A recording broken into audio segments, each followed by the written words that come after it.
Il est temps de vous informer sur Kivu Morning Post. Au sommaire, les rebelles de l'F-123 ont pris Bouimba dans le Walikale, délogé l'armée et les Wazalendo et affrontent encore les forces alliées ce lundi à Bitoi, visant Kimua, un point logistique de FARDC.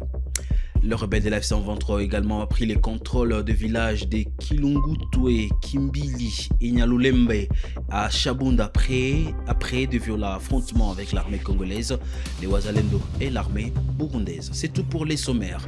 Après cette virgule, les détails de l'actualité du jour.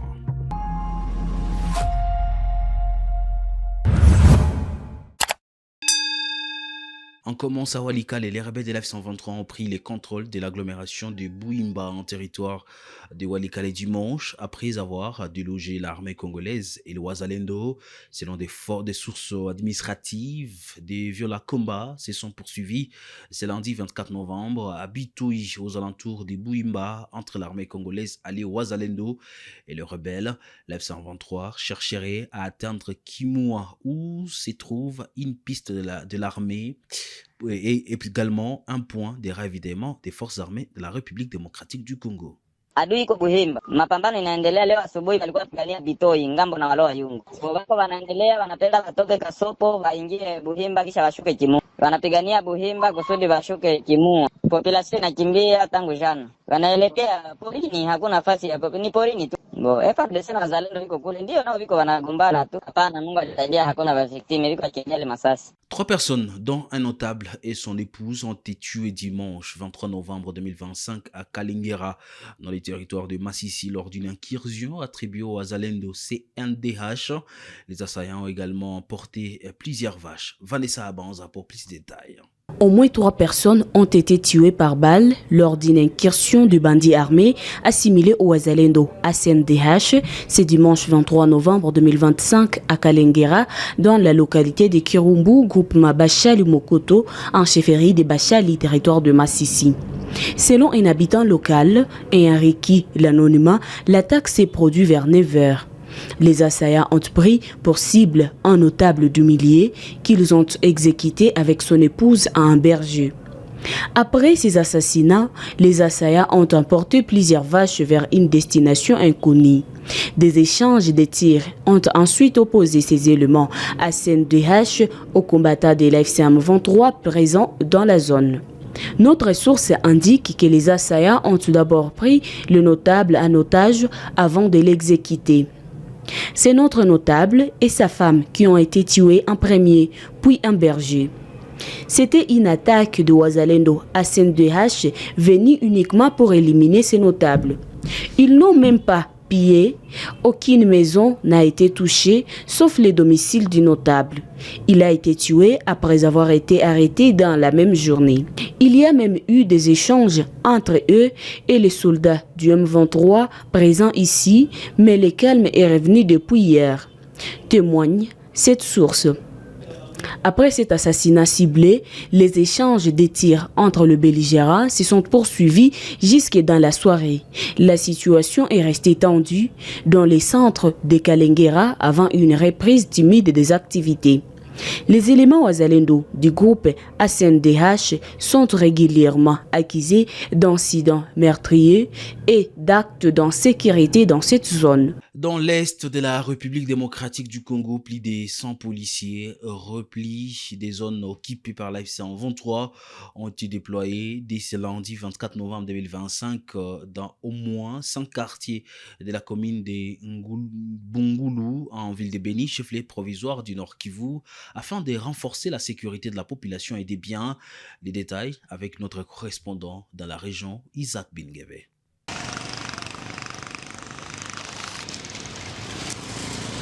Lors d'une parade tenue au commissariat communal, le bourgmestre, le commissaire supérieur adjoint Guy Vatoussi di Kamalandoa a insisté sur la discipline, le respect des droits humains et la collaboration avec la population.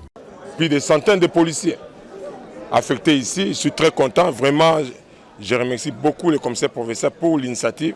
Il y avait 4 points à traiter. Le premier point, c'était la discipline, parce qu'un policier de la République doit être discipliné. Et la discipline est réciproque. Et le deuxième point, j'ai parlé du respect des droits de l'homme. Troisième point, c'était les arrestations arbitraires. Vous savez, les policiers ne peuvent pas arrêter quelqu'un arbitrairement. Donc, j'ai donné conseil aux policiers. Il s'agit principalement des policiers en provenance de Goma, Massissi, Rutshuru et d'une partie du territoire de Lubero. Après leur dotation, ces éléments de l'ordre ont été déployés à Cité Belge, Kanzuli, Mabolio, Mambango et Passissi. Le porte-parole des chefs des quartiers de Bungulu, M. Kanzo Kasiluere, s'est réjoui de ce renforcement des troupes, rappelant que les autorités de base dénonçaient régulièrement l'insuffisance d'effectifs. C'est quelque chose à encourager parce que nous avions tant de fois décrié la modicité de la police dans nos entités parce qu'il y avait toujours difficulté d'avoir les effectifs pour sécuriser nos entités. Il a également appelé la population à s'approprier la police et à collaborer avec elle. Des sources sécuritaires ajoutent que les policiers repliés du Petit Nord sont déployés dans les 4 communes de la ville de Beni pour renforcer la sécurité, principalement pendant la période des festivités. Le rebelle de l'F-123 aurait pris le contrôle des villages de Kilungutu et Kimbildi et Nyalulemba sur l'axe côté Bourigny dans les territoires de Chaboun en province du Sud Kivu. Cette avancée fait suite à des violents affrontements avec l'armée congolaise alliée au Wazalendo et à l'armée burundaise. Ces combats ont provoqué une vive tension dans la zone. L'armée a confirmé l'information et indique qu'elle communiquera prochainement. Au moins 4 civils ont été tués et 3 autres blessés dans des combats violents entre les miliciens Wazalendo et les combattants de l'F-123 dimanche 23 novembre 2025 à Katana. Nous sommes en territoire des Cabarets. Selon des sources administratives, cette situation a suscité des vives inquiétudes au sein de la population. Lors d'un meeting, l'F-123 a appelé le milicien Wazalendo à déposer les armes sous peine d'être neutralisé. Ndiyo Katana kupitia hii masasi zilikuwa juzi, kumekuwa watu wenye walikufa. Ndio kulikuwa affrontement entre les Wazalendo et les M23. Katana Centre, Chegera, Kabushwa, même voir donc Katana en bas, donc voir les villages de Mwanda. Les bilans sont à 4. Il y a eu des blessés, il y a aussi 3 blessés, ils sont à l'hôpital. Non, pour l'instant, il y a un peu du calme. La société civile de Bunyakiri appelle le FARDC F-123 à ouvrir un couloir humanitaire sur l'axe Miti-Bunyakiri. Depuis plus d'une semaine, la circulation est bloquée. La population a du mal à se ravitailler en produits de première nécessité, en médicaments, en raison des combats dans la zone. Isaiah Benjamin en parle ici. De front, il n'y a pas encore accessibilité pour les passages. C'est-à-dire de Miti vers Bunyakiri, il n'y a pas accessibilité pour les passagers. Vous savez, le moment qu'il n'y a pas mouvement, on n'a pas une précision parce que ce sont des effets militaires. Et seulement si on avait celui qui fait des mouvements de Bunyakiri vers Miti, c'est le moment qu'on peut avoir une précision. Et effectivement, peut-être, c'est seulement s'il y a balle ou il n'y a pas. C'est une guerre toujours, c'est un combat toujours. Oui, ça impacte effectivement, ça doit impacter. Vous savez bien que la route, c'est la première civilisation et aussi la communication, aussi sur le plan ravitaillement d'alimentation, via la nourriture des paysans d'une manière générale et que c'est un peu capital. Nous, comme société civile, c'est-à-dire... nous demandons qu'on puisse ouvrir une couloir de paix et faire une accessibilité de la route tel que au niveau du gouvernement congolais qui puisse accepter qu'il y ait mouvement dans la route, mais dans l'entretemps aussi au niveau du M23 qu'ils acceptent qu'il y ait mouvement, le moment qu'il n'y a pas attaque des deux parties, qui s'acceptent d'ouvrir la route et en fait que les paysans puissent se ravitailler d'ici par là parce que ils combattent pour les paysans et dans cette manière que la population doit être protégée d'une manière générale de part et d'autre pour qu'on puisse avoir l'alimentation, mais également aussi s'il y a des soins appropriés, des transferts à travers des zones de santé ruraux ou des zones de santé rurale, on dirait bien, et aussi permettre que tout un chacun puisse vaquer dans ses activités sans inquiétude. Le porte-parole du gouvernement Patrick Mouyaya a rejeté l'idée selon laquelle l'F-123 pourrait devenir le noyau de la future armée congolaise. Il a dénoncé trop d'agitation et a accusé certains acteurs de tromper le peuple. Mouyaya a affirmé que le gouvernement ne se mettra pas dans un ping-pong avec un mouvement voué à disparaître dans sa forme actuelle. Je propose de suivre Patrick Mouyaya. Le M23 aujourd'hui considère que c'est le noyau de notre prochaine armée de la République démocratique du Congo et que le M23 aujourd'hui peut fédérer au point de devenir une force qui pourrait... Bon, écoutez, il y a trop d'agitation. Il ne faut pas tromper les peuples des dieux. Parce que nous sommes un gouvernement. On ne va jamais se mettre dans un jeu de ping-pong avec ceux qui sont appelés à disparaître. Dans la forme actuelle. Qu'on ne vous trompe pas. Il faut pas, Willy, j'en arrive. Oui. Il ne faut pas vous faire des illusions sur la finalité des discussions en cours. Ils vont sûrement trouver autre chose, mais sur la forme actuelle, ils n'existeront plus. C'est ça la vraie vérité, qu'ils ne veulent pas admettre. Et donc toute cette agitation, toutes ces campagnes, tous ces mensonges et toutes ces explications qui reflètent en rien l'esprit des discussions, c'est dans une seule volonté, justifier leur existence et penser à entretenir une certaine clientèle. De toute façon, je reviens, oui. Parce que n'oubliez pas que l'accord de Washington, qui est l'accord mère avec le père, le Rwanda, fixe le cadre. On dit au chapitre de l'intégration, spécifiquement, on parle de l'intégration au cas par cas. Alors, dans la gymnastique du rôle entre père et fils, le père renie le lien avec le fils. Le fils renie le lien avec le père. Mais nous tous, nous savons, les négociateurs savent, les facilitateurs savent que les fils n'auraient jamais existé sans le père. Et que c'est par la volonté du père que le fils existe. Alors, le fils dont on parle, il a aussi des frères, mais c'est une autre histoire. S'il faut parler des Red Tabara, des Turanéo, c'est 3 enfants d'un même père, alors des enfants qui sont doués dans la criminalité. Ça, c'est une autre histoire, on ne va pas y revenir. Mais aujourd'hui, Willy, dans tout ce qui sera conclu, il ne faut pas rêver. Le processus, il est bien sûr complexe, mais on s'est mis d'accord sur 8 points.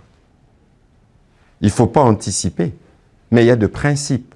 Parce que lorsque vous regardez les dispositifs de l'accord cadre de Doha, on fait référence à Washington, on fait référence à la Constitution. Alors, ce n'est pas aisé de penser qu'on peut dérouter le peuple de Dieu, encore une fois, lorsque l'on sait soi-même les soubassements des discussions que nous avons. Et nous, comme gouvernement, n'oubliez pas que la première urgence pour nous, elle est humanitaire. Parce que nous avons en face de nous des gens qui donnent la mort parce qu'on a dit non.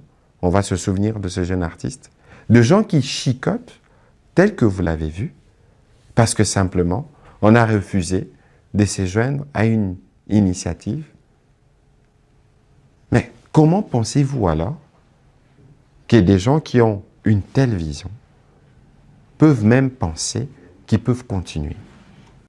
En Ituri, le Parlement provincial des jeunes a mené une mission de sensibilisation à Tchaï dans le groupement Makabo pour promouvoir le vivre ensemble, prévenir les manipulations et écouter les populations locales. L'initiative vise à renforcer la cohésion sociale et à replacer la jeunesse au cœur du processus de paix. Reportage de Rachidi Koudra depuis Bunia.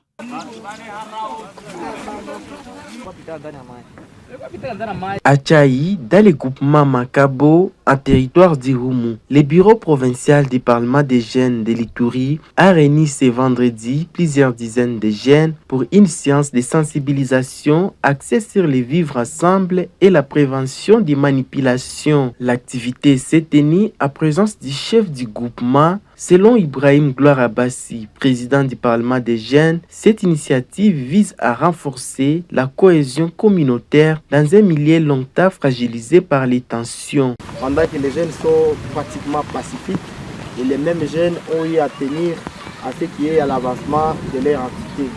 Mais le constat est amer que nous n'avons pas de routes, nous n'avons pas de ponts.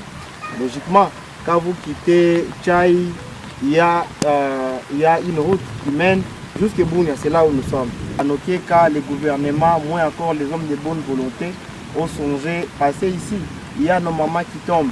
Le constat également est que les jeunes de cette entité n'ont pas intérêt de football, pendant que le sport réunit tout le monde. Après la séance, la délégation a visité plusieurs points critiques du groupement, routes agricoles fortement dégradées, enclavement de certains villages et absence d'une passerelle souvent impraticable en saison pluvieuse. Pour les responsables de la jeunesse du groupement Makabo, cette visite constitue une opportunité de relancer un dialogue constant avec les jeunes et d'attirer l'attention des autorités sur les défis prioritaires.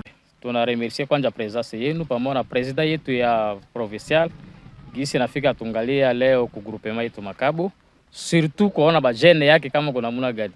Tanje tulikuwa naye atuka tusha kwa ipe bien parce que kitu yeye kwa sumbua jeunesse ko nini? Insécurité inatia jeunesse yote vraiment bengine wako victime. Mina leo tunafaa tu moye ke bajene yote bengine banarudia ku kazi ya mkono. Cette initiative a été réalisée avec l'appui de l'Association des jeunes chrétiens au Congo, AJCC en sigle, un partenaire engagé dans l'encadrement communautaire. Nous sommes venus apporter aux jeunes, savoir les problèmes qui se passent dans leur entité, qu'est-ce qui ne va pas, qu'est-ce qui ne marche pas, qu'est-ce qu'ils ont besoin comme aide venant de nous, l'association des jeunes chrétiens au Congo. On a eu le temps d'échanger avec les jeunes des groupements Makabo et ils nous ont présenté leurs besoins, leurs problèmes. Et nous, de notre part, on a eu aussi à parler à leurs problèmes. Les deux organisations affirment vouloir intégrer les préoccupations exprimées par les jeunes de Makabo dans leur futur programme, dans l'espoir de consolider durablement la paix et d'ouvrir de nouvelles perspectives à cette jeunesse longtemps affectée par les conflits. Pour finir l'actualité du jour, la province de la Chopo lance une campagne de vaccination urgente du 27 au 29 novembre 2025 pour lutter contre la recrudescence des cas de poliomyélite. 885 000 enfants de 0 à 59 mois recevront 4 gouttes de vaccin, annoncé John Mondele du PNCPS dans cette partie de la République démocratique du Congo. La recrudescence des cas de poliomyélite dans la province, et cela a demandé qu'il y ait riposte. La première phase concernant la riposte avec co-administration, chose qui n'a jamais été faite dans notre pays. C'était expérimenté pour la première fois dans la Chopo, c'était au mois d'août, où on a quand même eu des résultats parce qu'il y avait presque toutes les zones de santé qui ont bien travaillé. En fait, nous sommes en train de lutter contre la poliomyélite et pour cette phase, nous nous attendions à plus de 885 000 enfants sur toute l'étendue de la Chopo. Nous allons administrer des vaccins antipoliomyélitiques en 4 doses. C'est-à-dire les 4 doses, c'est seulement 2 produits. Et c'est seulement le produit qui concerne la lutte contre la poliomyélite. Ce sont des vaccins que nous donnons pour lutter avec les 3 types de virus qui ont été détectés dans la province soient éradiqués. Je demande à l'occasion que les autorités politico-administratives, toutes les forces vives, puissent accompagner les vaccinateurs qui passeront porte à porte pour administrer 4 gouttes aux enfants de 0 à 59 mois Et c'est du 27 au 29, bien sûr, il y aura une fenêtre de ratissage afin de récupérer tous les enfants. En fait, les 885 000, c'est ceux qui sont avec nous. Cela n'empêcherait pas que tous les enfants qui viendront d'ailleurs, qui vont se retrouver ici, puissent aussi bénéficier de cette vaccination. Mais aussi, par l'occasion, nous allons récupérer tous les enfants sous-vaccinés ou zéro dose qui se retrouveraient partout dans notre province. Tout le monde doit mettre la main dans la pâte, journalistes, membres de task force, société civile, les autorités politico-administratives, les autorités. Fin de l'actualité du jour pour ce 24 novembre 2025. Messieurs, dames, merci à vous de l'avoir suivi.